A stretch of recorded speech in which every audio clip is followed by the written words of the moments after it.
Ikaw ba feeling mo nakawala? Si Shuvi Entrata and Maymay Entrata.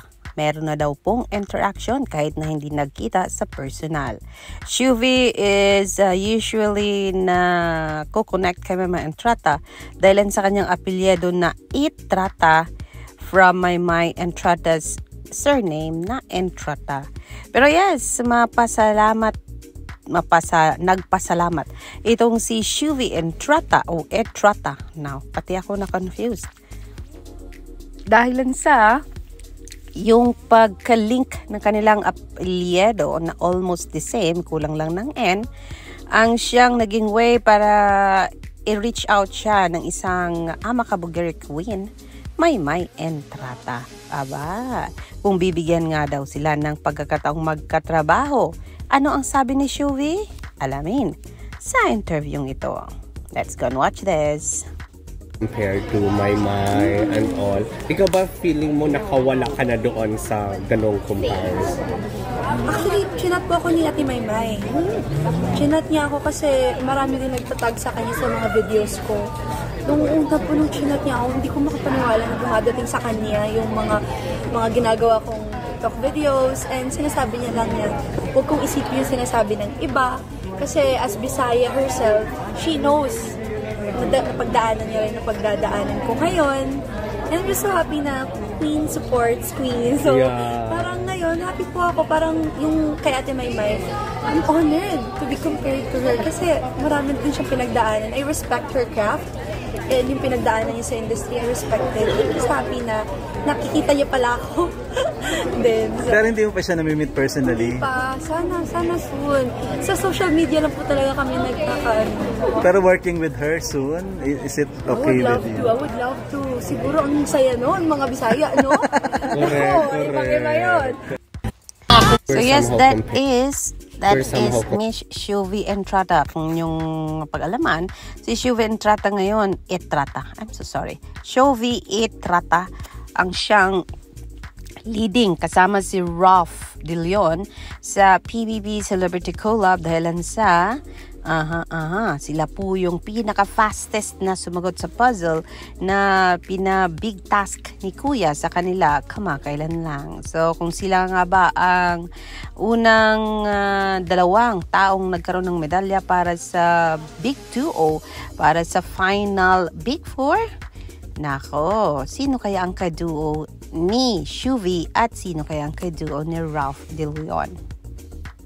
Diba? Tama ba ang pang-apelyido ni Ralph De Leon ba siya?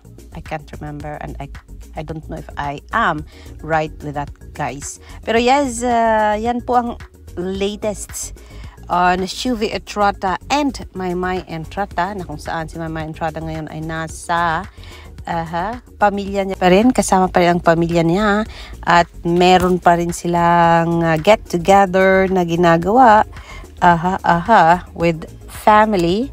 Sabi pa nga ng iba, parang nag-e-enjoy na si Maymay after hindi pa nga daw, sabi niya dito, ayan ba ang namatayan, parang sobrang saya naman nila. So sabi na Bel Gomez, bakit killjoy mo, natural nasa Manila lahat ng pamangkin niya, alangan naman magmukmuk siya sa bahay, di lalo na malulugmok sa kalungkutan, baka habilin ng mama niya na dapat lagi siyang masaya. O diba naalala nyo, bago pa man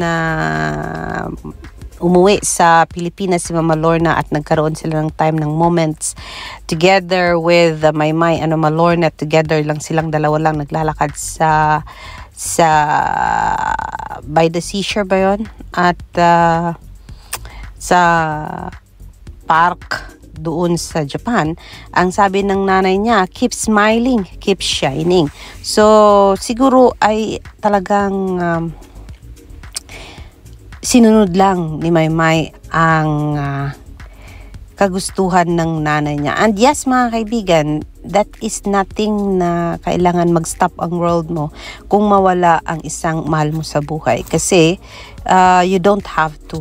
Kasi meron ka pa rin namang buhay na kailangan kakaharapin. So I don't think tama si Melinda Bertiz na gusto niya ay magluksa pa si Maymay Entrata.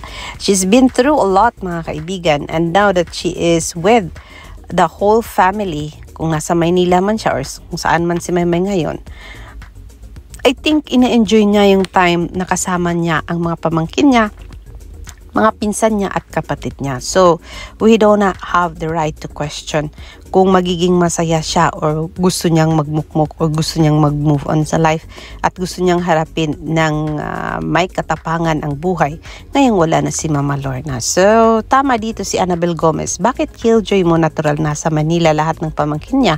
Alangan naman na magmukmuk siya sa bahay, di lalo lang malulugmok sa kalungkutan, baka habilin ng mama niya na dapat lagi siyang masaya. Kaya yan, lagi ang sinasabi niya sa mga interview sa kanya, kahit sa kanyang kaarawan niyan, lagi ang sinasabi niya, yun siguro ang gusto ng mama niya bago ito pumanaw. O diba, ang sabi nga niya dun sa interview niya with the Jade Chaiho, hindi ko kailangan ng awa niyo, kailangan ko ang prayers nyo, mga kaibigan. So yes, that is all right, Maymay. Kasi nga po, sa mga Muslim, hindi nila pinapaabot ng takip silim. Pag namatayan sila, straight away ay inililibing nila yang kanilang mga labi ng kanilang kapamilya. So, nasa tao lang naman yan. Respeto lang din natin kung ano ang mga ginagawa ni Inday sa kanyang buhay sa ngayon, mga kaibigan. Huwag nating i-question.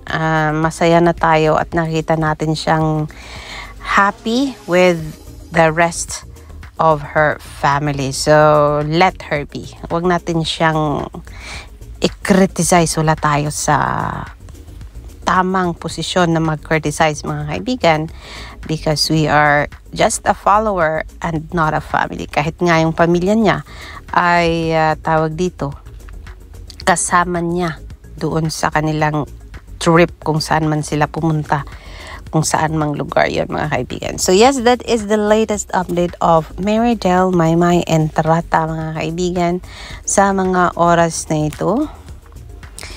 My Word, I Love You is posting this Instagram, having Edward and Maymay and Trata. Ayan po.